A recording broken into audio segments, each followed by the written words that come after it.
عبرانیوں کے نام پولس رسول کا خط۔ چوتھا باب۔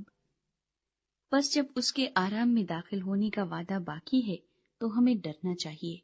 ایسا نہ ہو کہ تم میں سے کوئی رہا ہوا معلوم ہو، کیونکہ ہمیں بھی انہی کی طرح خوشخبری سنائی گئی، لیکن سنے ہوئے کلام نے ان کو اس لیے کچھ فائدہ نہ دیا کہ سننے والوں کے دلوں میں ایمان کے ساتھ نہ بیٹھا، اور ہم جو ایمان لائے اس آرام میں داخل ہوتے ہیں، جس طرح اس نے کہا کہ میں نے اپنی غضب میں قسم کھائی کہ یہ میرے آرام میں داخل نہ ہونے پائیں گے۔ گو بنائے عالم کے وقت اس کے کام ہو چکے تھے، چنانچہ اس نے 7ویں دن کی بابت کسی موقع پر اس طرح کہا کہ خدا نے اپنے سب کاموں کو پورا کر کے 7ویں دن آرام کیا، اور پھر اس مقام پر ہے کہ وہ میرے آرام میں داخل نہ ہونے پائیں گے۔ بس جب یہ بات باقی ہے کہ بعض اس آرام میں داخل ہوں اور جن کو پہلے خوشخبری سنائی گئی تھی وہ نافرمانی کے سبب سے داخل نہ ہوئے،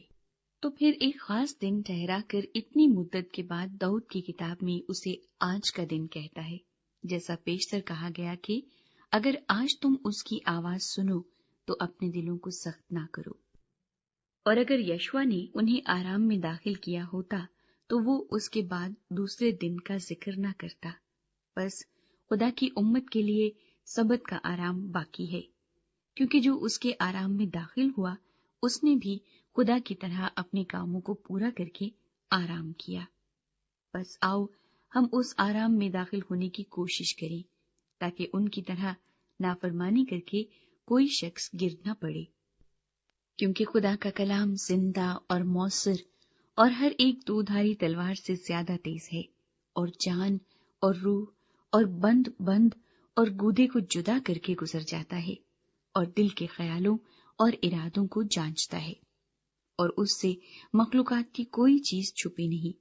بلکہ جس سے ہم کو کام ہے اس کی نظروں میں سب چیزیں کھلی اور بے پردہ ہیں۔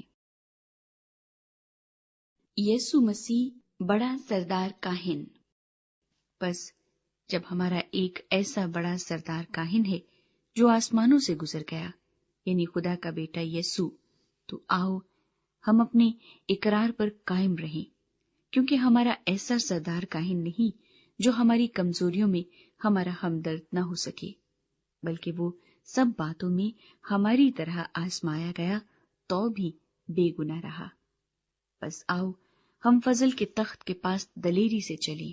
تاکہ ہم پر رحم ہو، اور وہ فضل حاصل کریں جو ضرورت کے وقت ہماری مدد کرے۔